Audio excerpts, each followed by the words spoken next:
Ciao, buongiorno, good afternoon, good evening, good morning, wherever you are in the world. Welcome to Inter Talks, another edition. This is our 5th episode so far and our 3rd match review, going off what Raul did midweek or only a couple of days ago, I think, where we aired our match preview for today's fixture that we have been able to win. So Prima Vittoria, our first victory of the season, and it came this morning in the forms of a 3-0 away win against Bologna. So let's just jump right into the review for that match. The first half saw us return to the fundamental 4-2-3-1 that was played by Spalletti almost every single match last season. In fact, I'm not too sure if there was a single fixture where he did not deploy the 4-2-3-1. Just some news before the start of the match. We had a couple of changes to the team sheet in which Raja Nainggolan came in to start in an attacking mid-role behind Keita Balde. And Keita Balde was replacing the injured Mauro Icardi, who limped off with a muscular problem, I think just before the warm-up. And it was Spalletti's decision to basically rest him for today's fixture. I'm not too sure why he didn't choose to start Lautaro Martinez over Keita Balde. That would have been my decision. But hey, no complaints looking back on it now. So let's jump right into the match. Besides that, we also saw Asamoah come into the starting 11. And he probably played his worst performance for us of the season so far. He didn't look as comfortable on the ball, and there were a lot of times where he opted for a safer option rather than that riskier move of cutting inside or basically trying to shrug off a defender. And because of that, he was made to look a lot more complacent and very easy to deal with at the back for some of Bologna's players. But we do need to remember that he was battling fitness big time, and he wasn't even meant to be in the starting lineup. And, you know, if Dalbert was showing us that he was consistently competent, our boy Dalbert, then maybe Asamoah wouldn't have been risked today, a la Icardi. But he was risked and he did play semi-decent, not to what we were expecting to see of him today, but he did do the job at the end of the day. We started strongly in the match, the first 10 to 15 minutes, even right off the kickoff, we came out guns blazing, moving the ball quite quickly, looking to link up with each other in the front three, especially Nainggolan, Perisic and Politano. And this is something I've noticed even last season with Inter, when we come out the guns blazing the first 10 to 15 minutes, 20 minutes, if we don't grab that early goal, it does tend to set us back a little bit because we have no choice but to taper down a little bit towards the back end of the first half. And that's where Bologna started to maybe catch us a little bit off guard. I would say that one of our biggest flaws so far this season, and this match it was pretty prevalent, we're starting to give away some unnecessary fouls in our own half of the pitch. By our own half, I mean the area where Bologna would have been attacking today. I think the free kicks that they had today, had they been a more competent side or a more attacking side or a more threatening side aerially, then they probably would have grabbed a goal or two today, because a lot of the fouls that we committed today, they didn't necessarily need to be committed. And I think that we got off quite easily. There were a couple of times in the match where the ball was swung in, even if it wasn't from a dead ball, and we did look a little bit susceptible at the back.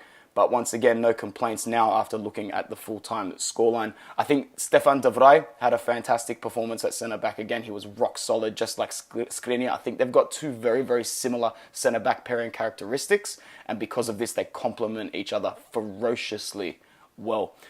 Just a quick point. Anyone who's watching the match or anyone who's watching the replay, go to about 71.5, 72 minutes in for a real spectacular piece of work from Milan Skriniar, shielding the ball really well on our own goal line and being able to go through two Bologna defenders before being fouled at that point in the match in order to run the clock down. It was actually fantastic, so go and have a look at that if you haven't already.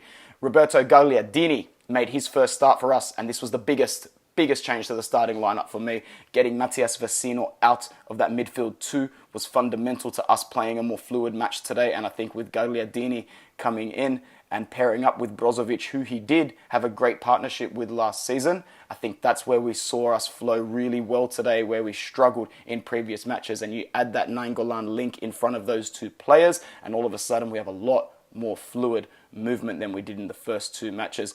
With regards to Gagliardini versus Vecino, a lot of fans online, you're not really torn between the two players, as I think it's a safe bet to say most Interisti back Roberto Gagliardini as a starter.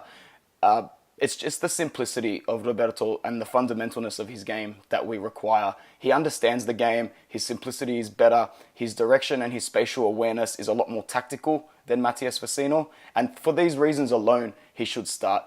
When Matías Vecino did come on in the second half, he was deployed in a midfield three, and he was able to press quite hard up top. That's because a lot of the defensive or playmaking responsibilities did not fall onto him from the start of the match, and I think this is where he is going to be utilised most productively this season if Spalletti is willing to let him sit the bench for majority of the match. If Vecino can come in 15-20 minutes before the end, press hard, win the ball back and distribute it out to the wingers like Perisic and Politano and to the attackers like he did today in the final 15 minutes, he'll probably grab 1.5 assists like he did today. The touch that he made for Perisic for the second goal, in which Perisic put it into Candreva, was fundamental, and he obviously played the assisting pass for the final goal as well for Perisic. So we have to give a shout out to Matías Vecino today for doing his job very, very well when he came on, but that is what he is the best at for us. That is where we need to utilize him, and we're just going to continue to give him necessary hate if he is going to be deployed for 90 minutes in a midfield too, because it's just not his best position. Going on to the second half, once again we came out the better side, and we were very tough in central defence, with Nainggolan dropping back a little bit as well. There were many times in the second half where Bologna started to break a little bit, only got about 10-15 metres outside of halfway before they were absolutely crunched. Nainggolan, Skriniar, De Vrij, even D'Ambrosio coming in from the flanks in order to combust that central role and get the ball back out there. That was really, really good. Okay, goal, Nainggolan, minuto 66. But before we give him credit, let's give a little bit of credit to Matteo Politano, who I think has been our most consistent attacker so far this season. He was directly involved again and ended up getting the assist for the first goal.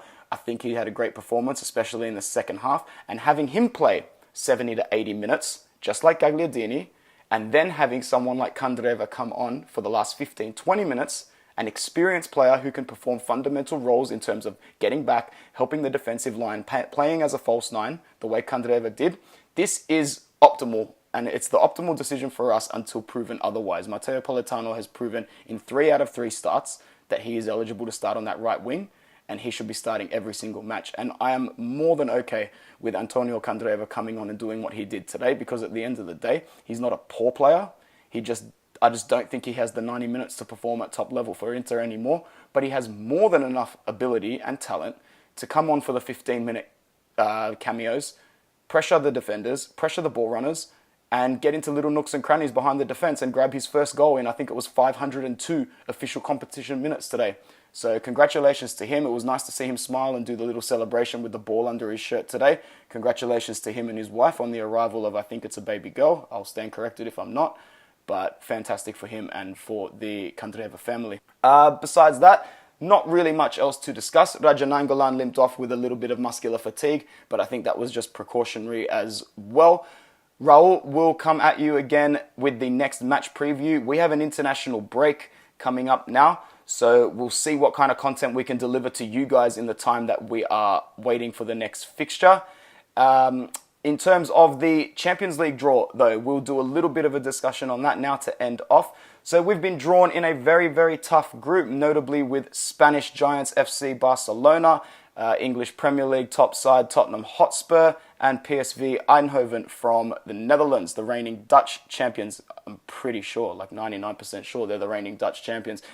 It probably is the group of death, alongside the Group C, which has Paris Saint-Germain, Liverpool and Napoli and Red Star Belgrade.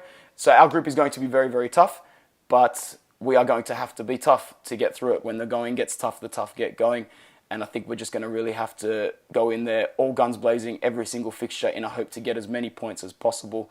I think that we can get the necessary points to go through, but we are going to need to be as rock solid and just basically the best version of Inter that we have been since 2010. Other than that, the tough group was not going to get me down. I was very excited to see our name get drawn out of the Champions League pot, and I was just as excited to see us go 3-0 up against Bologna away from home this morning. So congratulations to the ragazzi, congratulations to us as fans for our first win of the season. Let's hope for many more performances and results the same. Thank you for watching. Click like, subscribe below.